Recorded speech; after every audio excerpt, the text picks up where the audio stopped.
Today, a human being rapidly wanders off the path which in reality made him human.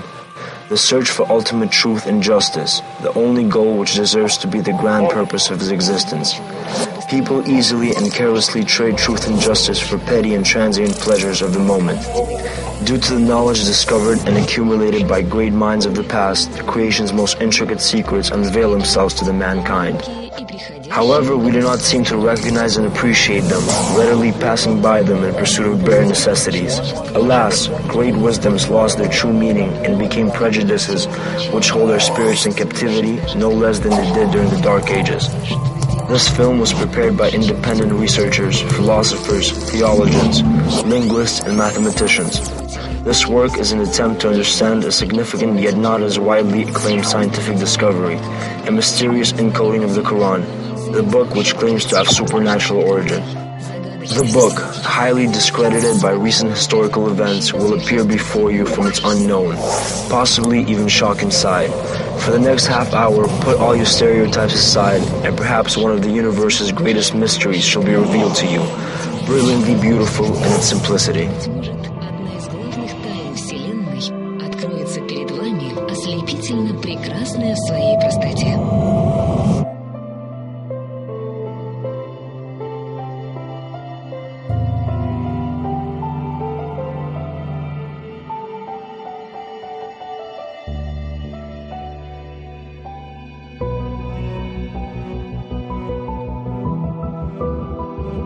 To find truth, we have to define knowledge first. What and how can we know? Every one of us has all necessary resources to find answers to these questions through senses, reason, and time, all life.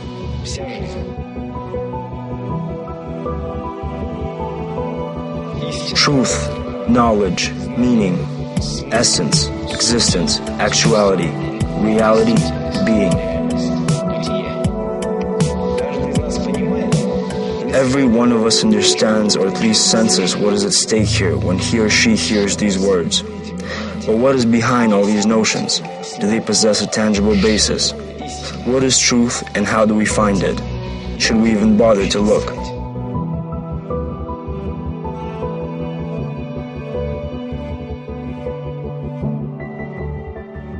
The first human who showed that truth can only be known through reason was Socrates, who equated good with knowledge and evil with ignorance. This became the first ethical system in history and identified humans as beings who need knowledge no less than air, water, and food. From this moment on, in order to be a human, one was required to think independently and love truth. The first definition of man was given by Plato, a student of Socrates, who stated that humans are featherless, bipedal animals with broad nails, receptive to knowledge based on reasoning. Thus defining the human, Plato applied his mind to the theory of truth. This famous Greek discovered that human thinking is essentially conceptual and idealistic. This cleansed the human mind from the corrupting power of prejudices and traditions and cleared the path towards the truth. This laid the foundations for truth revolution of reason. According to great thinkers, the search for truth makes our existence meaningful. We carry all the necessary tools for such task. Abilities to sense and reason. Plato's pupil Aristotle discovered the laws of thinking, formal logic. Famous formula inferred by Descartes, I think, therefore I am, proved that every human is capable to independently find firm and confident knowledge.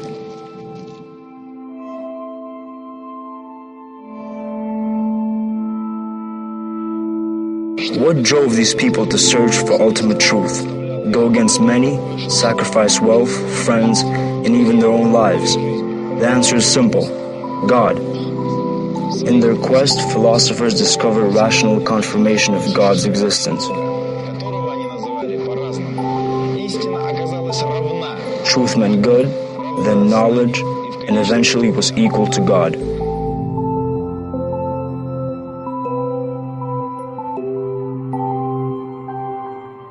The innate idea of God became a spark discovered by great thinkers within themselves. The spark became flame that illuminated the history of mankind.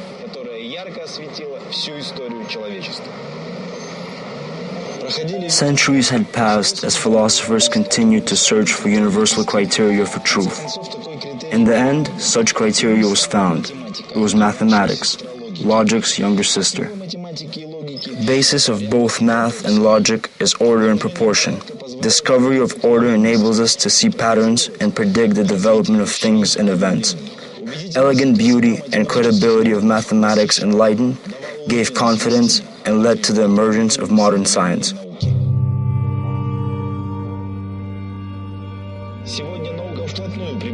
Today, science faces humanity's greatest question, the question of God, and mathematics help to raise this question.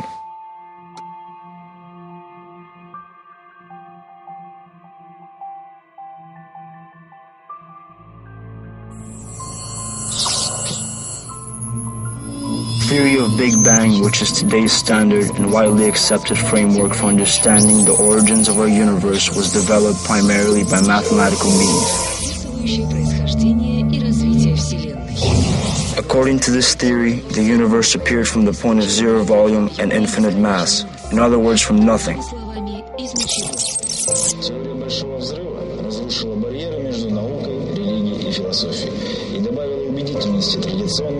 The Big Bang Theory destroyed the barriers between science, religion, and philosophy and added credibility to the traditional proofs of God's existence.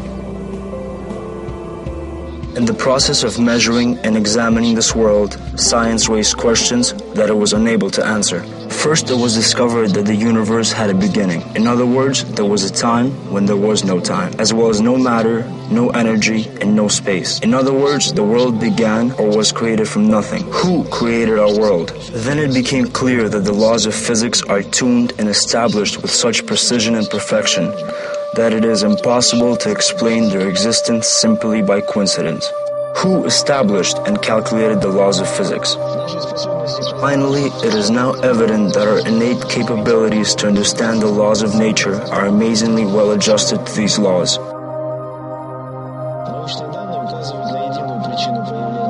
Why do we have the ability to know? Scientific data indicates that the same cause initiated both cosmos and man. It is exactly the search for the single and universal cause of all things that inspired philosophers and scientists of all ages to make discoveries and look for truth. Behind philosophical and scientific findings lies a simple amazement before the grandeur and complexity of ordering things and events of our world. The greatest minds were convinced that observable order and unity underlying our world can only be explained through the existence of a single creator. And if the greatest of us were right, indeed, then such God would not leave us without his attention and will establish a link with mankind, favoring the efforts of the best of men who devoted and sacrificed so much studying his creation and searching for himself. We would like to present to you something both striking and curious. We call it the primary proof, the sign, the miracle. We speak of a physical object existing in reality, of an old book written more than 1,000 years ago.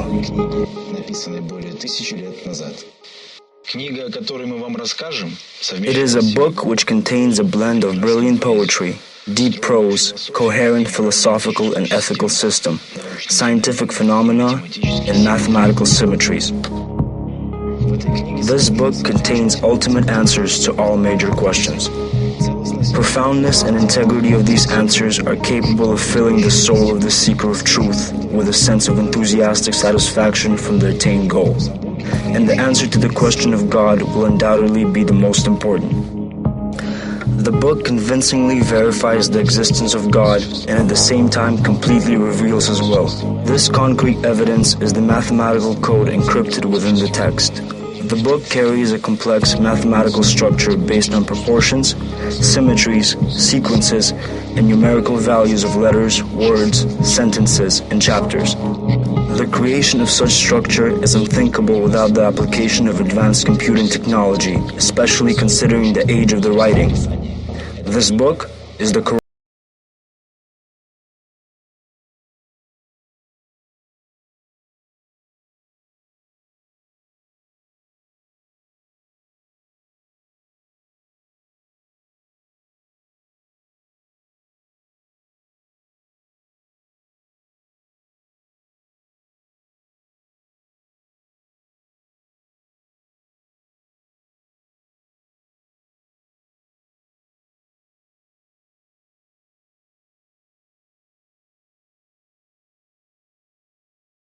brought before the might of God, thinkers attempted to understand His creation with the help of their reason.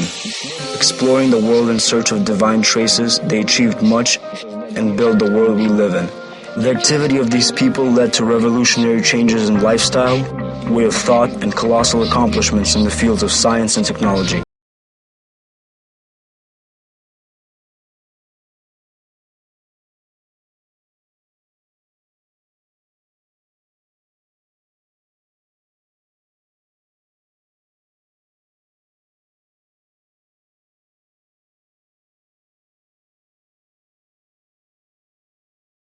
The mathematical code of the Qur'an was discovered in 1974 by an American scientist, Rashad Khalifa, who attempted to uncover Qur'an's most important secret, mysterious sets of letters appearing in the beginning of 29 chapters. Traditional techniques proved to be unsuccessful. Rashad Khalifa decided to program the Quranic text into digital language and load it into a computer. This proved to be a wise decision since its consequences led to the great scientific discovery. Numerical code of enormous complexity was found in the Arabic text of the Quran. Mathematical structure built around a single factor, number 19. The discovery of mathematical phenomena in the Quran shook the Muslim world. For the first time in history, a physical evidence of the divine origin of the scripture was discovered. Let us repeat the experimental steps took by Dr. Khalifa in order to witness the miracle for ourselves.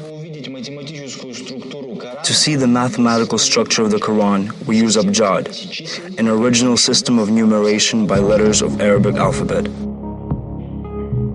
Arabic alphabet consists of 28 letters and is ideally suited for decimal numeration system.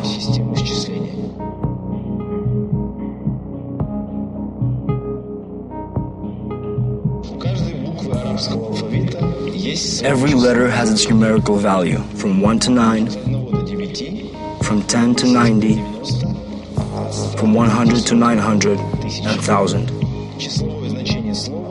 Numerical value of a word is constituted by some value of its letters. Numerical value of an Arabic word Allah, God, will equal to the sum of its 4 letters. Alif, 1, Lam, 30, Lam, 30, Ha, 5. Together, 66. Armed with this information, we can now easily calculate numerical values of each word, verse, and chapter in the Quran. Let's begin with Bismillah, a first verse of the book which is found exactly 114 times in the Quran. Bismillah is the most frequent verse in the Quran. It sounds like this: Bismillahir-Rahmanir-Rahim. In the name of God, most gracious, most merciful. Bismillah is a perfect example to reveal the mathematical phenomena. Bismillah has 19 letters. It is easy to count even if you do not know Arabic. 1, 2, 3, 4, 5, 6, 7, 8, 9, 10, 11, 12, 13, 14, 15, 16, 17, 18, 19.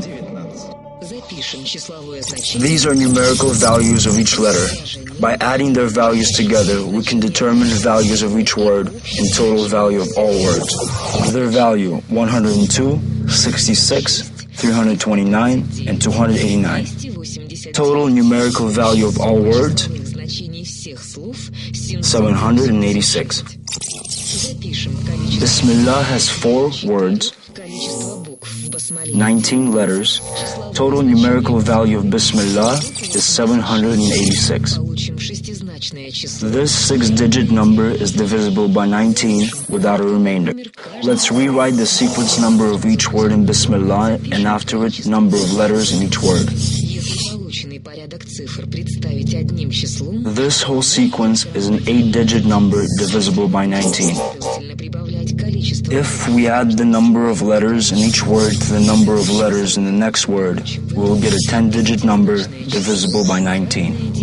If we add the numerical value of each word to the number of letters in this word, we will get a 15-digit number divisible by 19. If we add the numerical value of each word to the numerical value of the next word, we will get a 16-digit number divisible by 19. If we write the number of letters in the word, then the numerical value of each letter in this word separately, then the numerical value of each word, we will get a 48-digit number divisible by 19. If we write after the numerical value of each letter its sequence number in Bismillah from 1 to 19, we will get a 62-digit number divisible by 19. The miracle of Bismillah is not limited to simple math and divisibility by 19.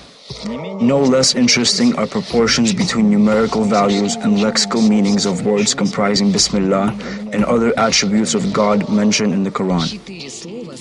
4 words comprising Bismillah are found in the Qur'an. Name, 19 times. God, 2,698 times. Most gracious, 57 times. Most merciful, 114 times. All numbers are divisible by 19, and the addition of the quotients produces 152, which turns out to also be divisible by 19 without a remainder. Out of 115 attributes of God mentioned in the Quran, there are only 4 names whose numerical values correspond with the numbers mentioned above. These are Wahid, 1, Zul Fadl Il-Azim, possessor of highest grace, Majid, glorious, Jami, gatherer. They correspond with only 3 names. There is an incomplete symmetry. The word ism, name, is not a name, so it would be logical to suppose that there is a divine name which is found exactly 19 times in the Quran, which will correspond to the numerical value of the divine attribute Wahid, 19.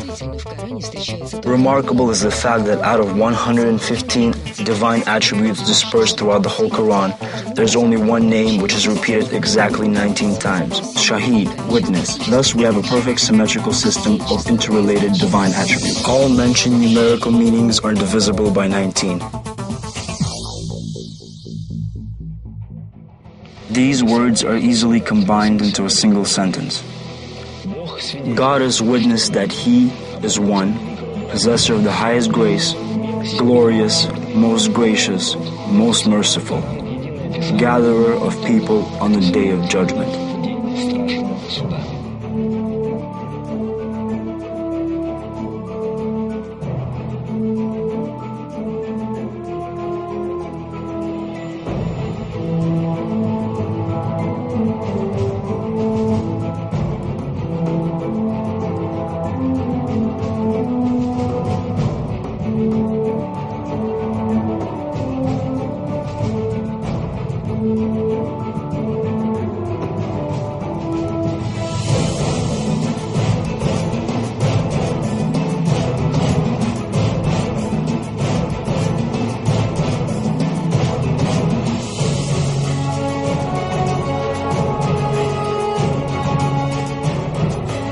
At first sight, it all seems as some sort of manipulation and trick.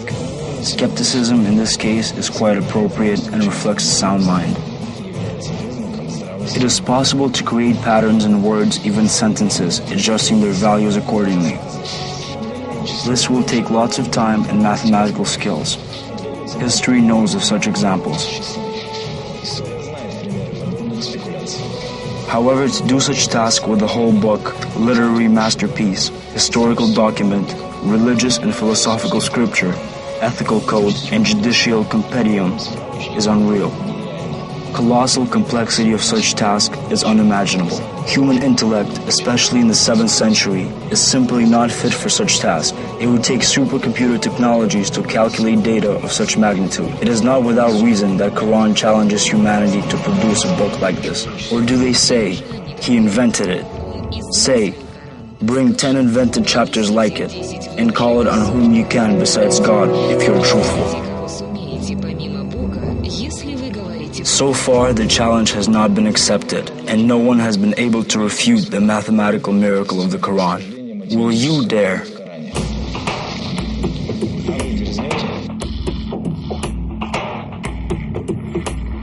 The mathematical miracle guarantees the safety of the scripture that remains as a long-awaited, indisputable confirmation of the extraterrestrial origin of the Qur'an. Verse 30 of the 74th chapter says the following.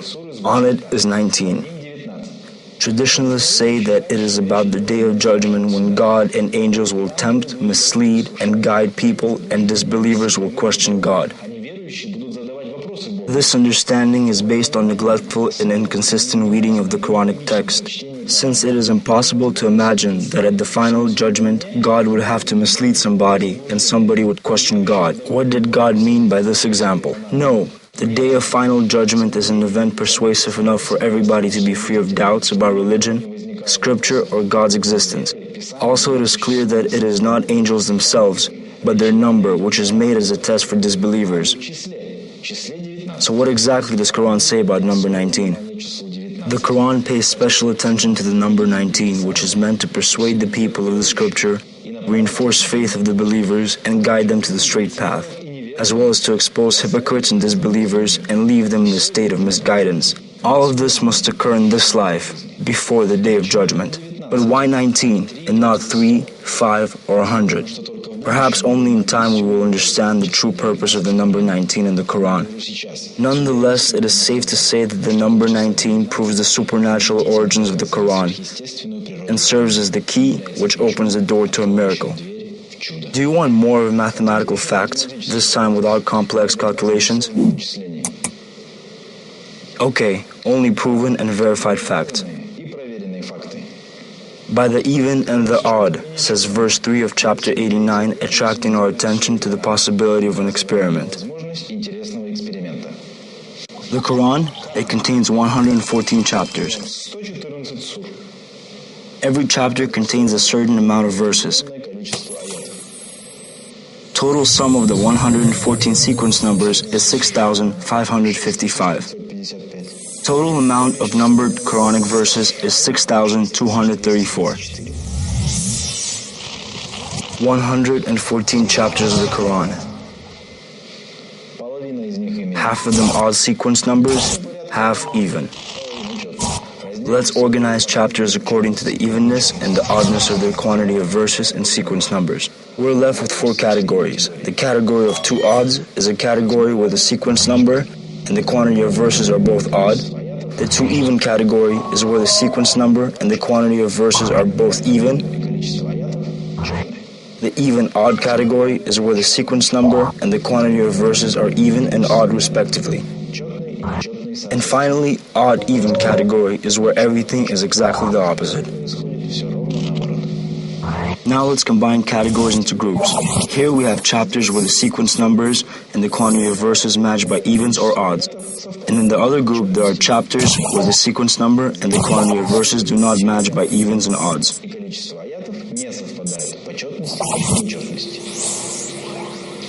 Truly astonishing are the following facts.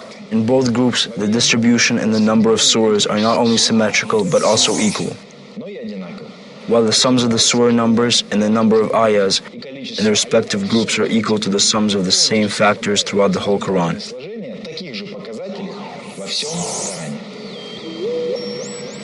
Clearly, before us is a perfect harmony, symmetry, and beauty.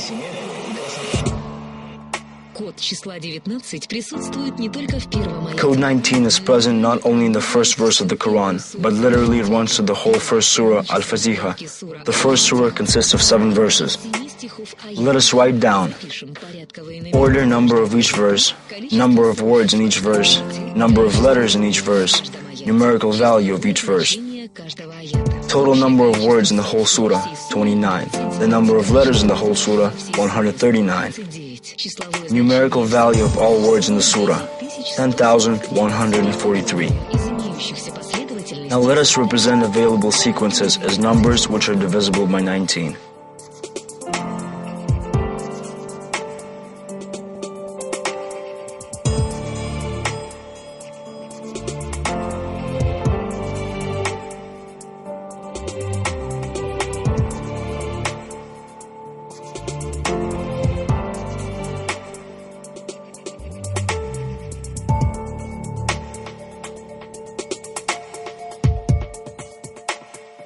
In the end, we get 10 patterns divisible by 19.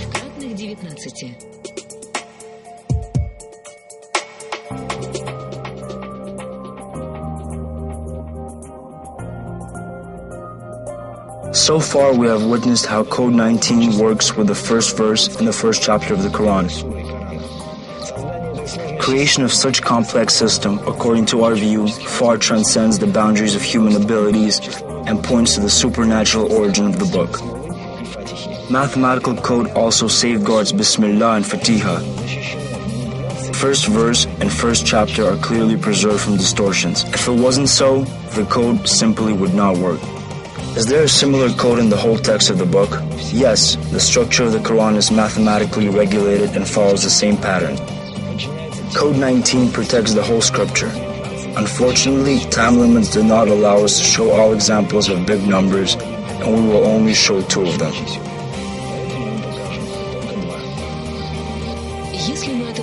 If we represent the Quran as a sequence of chapter numbers, verse numbers, and their sums, we'll get the following numbers. First, let's write the verse sequence numbers in chapters. Let's write total sum of verse numbers in this chapter. First chapter will look like this. The whole number will look like this. Let's try a different pattern. If we put the total sum of verse numbers before verse sequence numbers, we will get the following number. The code also works with this pattern. All these colossal numbers are divisible by 19. You can find many different patterns and sequences on our websites.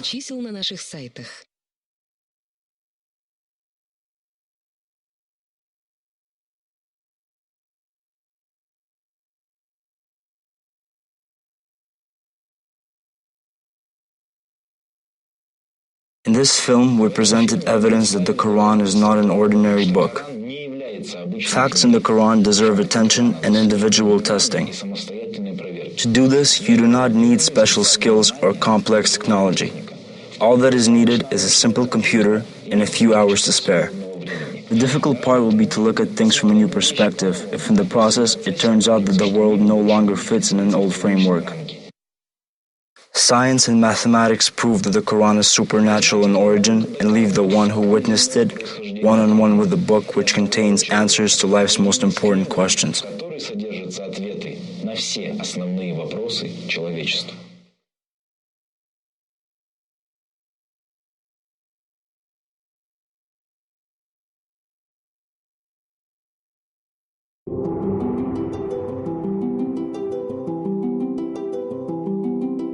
Allow us to present to you Gershom, son of Jonah from the Karaite Sons of Israel, a rational monotheist, chairman of the Leiden Institute of Rational Monotheism, or avid supporter.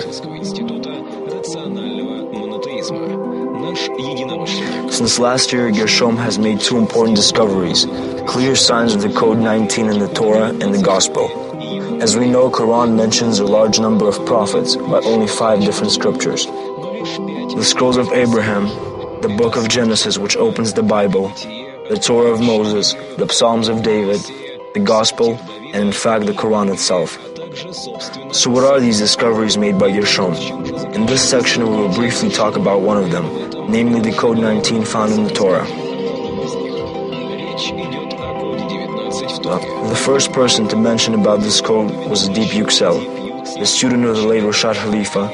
However, complete and detailed data was unavailable at the time.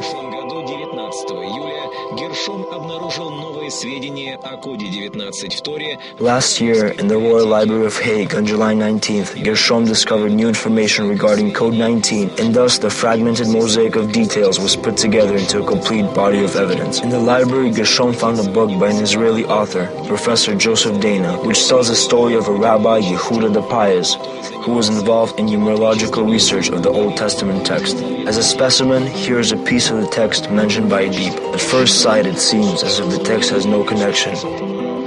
He simply gives it as a model, but if we look further, something truly remarkable is happening. Here it says that he criticizes those people who add to their prayers one more of what we call verse. He states that such practice is unlawful since it leads to the increase in the number of holy names, making it 20, while it has to be 19. It attracts my attention, but Adib's text was too vague until I finally noticed a footnote, under number 19 by the way. And the footnote explains this in detail, quoting a certain complete piece of the biblical text. We call it parasha, or it can also be called chapter. Just like the Qur'an has surahs, the Pentateuch has parashas.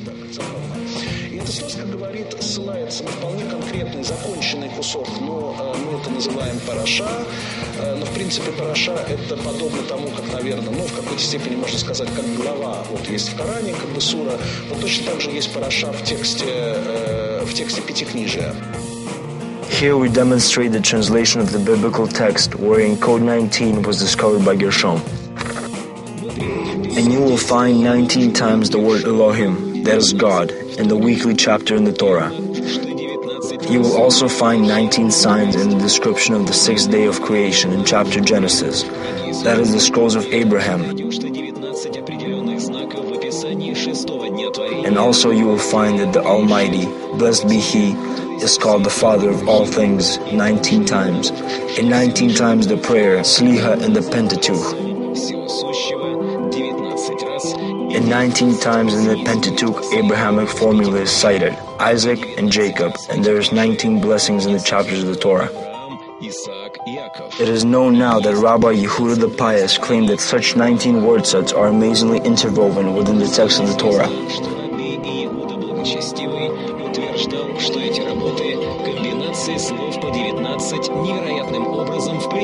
It is known that Yehuda the Pious wrote 8 volumes on this subject, but unfortunately they have not survived. Also, it is worthy of mentioning that Yehuda had done his numerological studies of the sacred scriptures without being a Kabbalist. According to Gershom, the evidence for the presence of the Code 19 was discovered not just in the Torah, but in the Gospel as well. In May of this year, such data became available. Our carried friend explains that a 4-lettered name of God, the Tetragrammaton, is found exactly 19 times in the text of the Hebrew Gospel of Matthew, which is the most authentic and ancient of the existing versions according to the early church fathers. It should be noted that the Tetragrammaton, the name of God of the ancient Hebrews, is considered to be so sacred that the Judahists are afraid to even say it out loud.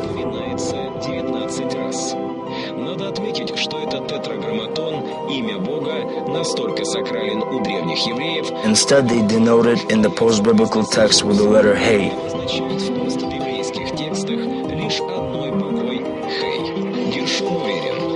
Gershom is convinced that the Code 19 is the key to preserving the text of the scriptures from the corrupted clergy, as well as to prove their divine origin.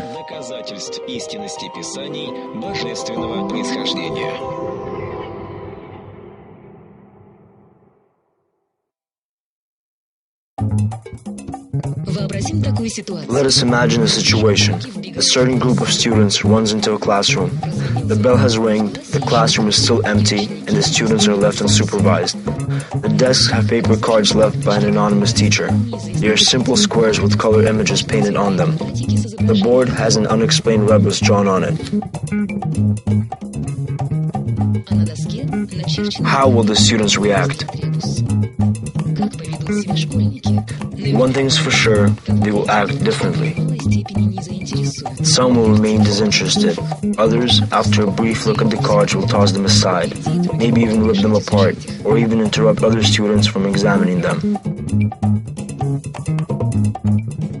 Some will realize that the cards have certain meaning and purpose, but greed and lust for power will force them to use the cards to fulfill their personal selfish goals. They will turn the colored squares into idols and objects of worship, while they themselves become mediators and clerics, enjoying all the added benefits.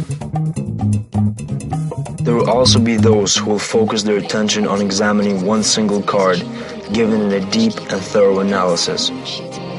Such method will deprive the rest of the cards from attention and will not contribute towards solving the rebus.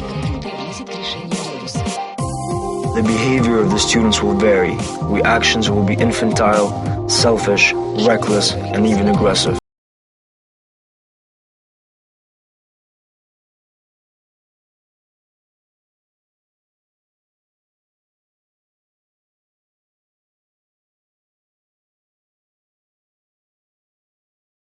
thus ignoring the main questions regarding the origins, meaning, and the ultimate purpose of the cards. While only a handful will try to uncover semantic relationships between the cards. These minds will put the cards in the order of their meaning, noting the similarities and differences. Eventually, after drawing their attention to the rebus, they will finally be able to solve it. Those who discover the secret behind the cards using their reasoning will deserve the praise from the teacher. After all, they decided to break free from the intellectual infantilism, gathered enough courage, and chose to be wise. They will deserve the attention of the teacher, the one who plays the cards in the rebus in the classroom. The others, on the contrary, will lose. At the moment of the final bell, everyone will realize the importance of the rebus on the wall. However, at the moment, it will be too late to try to solve it.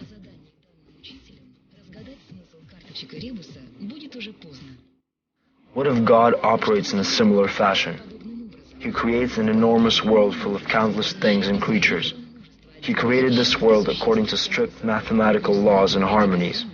He sends into this world signs in the forms of scriptures that are mathematically structured and proportioned. And all this is done to distinguish those among people who achieve the best results in applying their God-given abilities of reason and will for truth. Perhaps the world is an immense scripture wherein one shouldn't simply glance over separate images or read through summaries of events, but to contemplate on and understand the inherent purpose of the author.